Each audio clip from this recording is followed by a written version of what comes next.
इस बात को लेकर के हम बड़ा स्पष्ट कर चुके थे पहले दिन, जब विमल नेगी जी गुमशुदा की रिपोर्ट हुई।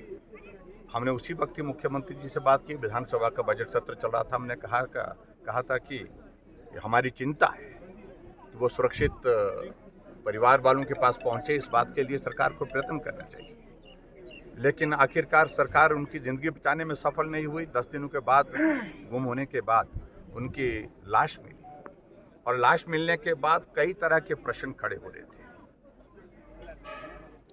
चाहे वो सरकार के काम करने के तरीके और जिस ऑर्गेनाइजेशन में वो काम करते थे, HPPCL में, उसके संदर्भ में पहले से बहुत सारी बातें चर्चा में थी। बहुत सारे प्रश्न खड़े थे, बहुत सारी कार्यप्रणाली पर उनके प्रश्न खड़े लोगों ने किए हुए थे और मीडिया ने भी किए थे। ऐसी सूरत में हमने कहा कि इस सारे मामले की जांच CBI से करे तो बेहतर रहेगा। कारण ये है कि बहुत प्रश्न खड़े हैं, सरकार निष्पक्ष जांच करने की स्थिति में नहीं हो पाएगी। लेकिन मुख्यमंत्री जी ने विधानसभा के अंदर कहा कि आप लोग राजनीति कर रहे हैं।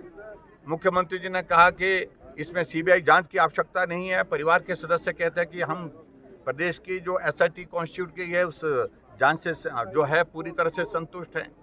अगर संतुष्ट हैं, संतुष्ट अगर होते तो क्या विमल नेगी के परिवार को हाईकोर्ट में जाकर के CBI की मांग करने के लिए जाना पड़ता?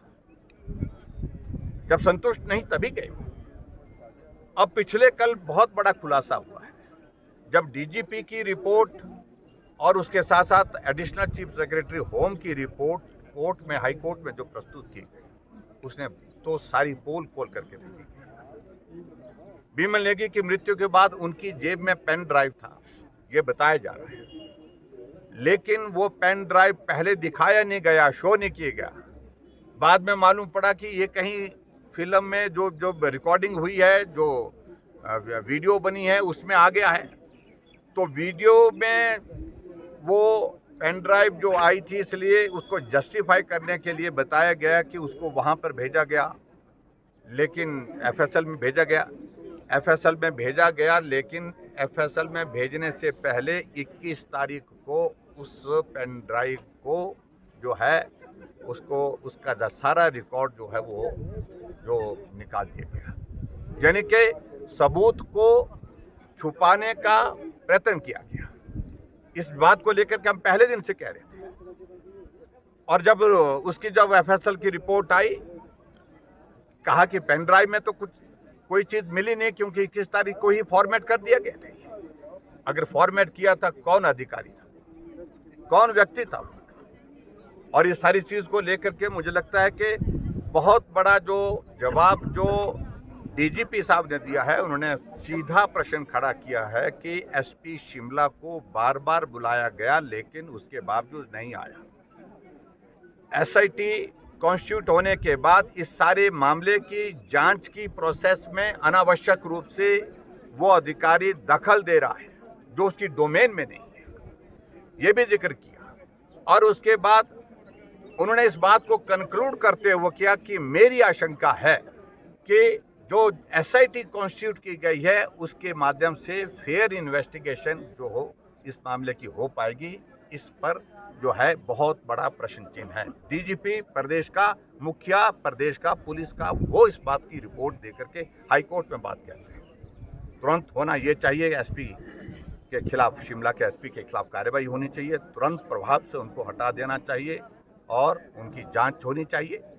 और उसके साथ साथ में मुझे इस बात को लेकर के हैरानी है, एक पुलिस का ASI है जो SIT का हिस्सा नहीं है, शायद पंकज उसका नाम है, मुझे मालूम नहीं, मैं उसका कंफर्म करता हूँ कि शायद इस तरह का नाम है उसका, और उसको वहां से भेजा गया। वो क्या काम कर रहा है, वो कहाँ का रहने वाला है, किस व्यक्ति के साथ ज्यादा जुड़ा हुआ है, उसकी भूमिका उस मामले को लेकर के क्या है, ये भी एक बहुत बड़ा प्रश्न जिस बात को लेकर के जवाब देने की आवश्यकता है लगती है। और मुझे सिर्फ इतना ही कहना है कि SP अर्की के, वो पुलिस का कर्मचारी जो SIT का हिस्सा नहीं है, लेकिन उसके बावजूद भी वहाँ साक्ष्य को तबाह करने के लिए अपनी भूमिका निभा रहा है, वो भी अर्की से है। ये अर्की का कनेक्शन इस सारी चीज में क्यों जुड़ा है, ये बहुत बड़ा प्रश्न है। और दूसरी बात मैं ये कहना चाह रहा हूँ जो पर्टिकुलरली सारे मामले को लेकर के जो पेखूवाला का प्रोजेक्ट है, जिसमें बताया जा रहा है कि जो घपला घोटाला हुआ है बड़े स्तर पर हुआ है, जिसमें अधिकारी नेता कांग्रेस पार्टी के नेता और कांग्रेस पार्टी की सरकार में काम करने वाले अधिकारी, उनके उस पर बहुत बड़ा प्रश्न चिन्ह है। करोड़ों रुपए का घपला उसमें बताते हैं। और यही स्थिति जो है शिमला जिला के अंतर्गत जो है एक और प्रोजेक्ट है, उसके संदर्भ में भी इसी प्रकार से बात कही जा रही है। शोंगटोंग प्रोजेक्ट का अगर मैं जिक्र करूं, और ऐसे में इन सारी बातों का जवाब देना बहुत आवश्यक है। और एसीएस होम ने जो रिप्लाई हाईकोर्ट को दिया है, हाईकोर्ट को जो रिप्लाई दिया है, उसमें भी बहुत सारे प्रश्न खड़े किए हैं सरकार के इस सारी बात को लेकर के। आखिरकार मुख्यमंत्री जी जब बिमल नेगी की पत्नी सीबीआई की मांग कर रही है और उसके साथ साथ में एचपीपीसीएल सीबीआई की मांग कर रहा है, विपक्ष सीबीआई की मांग कर रहा है, पूरा प्रदेश सीबीआई की मांग कर रहा है। सीबीआई की मांग इसलिए कर रहे हैं कि निष्पक्ष जांच हो सके, दूध का दूध पानी का पानी उसमें जो है वो निकलना चाहिए। ऐसी सूरत में आखिरकार क्या वजह है कि सीबीआई की जांच को रोका जा रहा है? मैं उम्मीद करता हूं, मैं जुडिशरी पर पूरा भरोसा रखता हूं, और भरोसे के साथ मैं ये जरूर कहना चाहूँगा कि निश्चित रूप से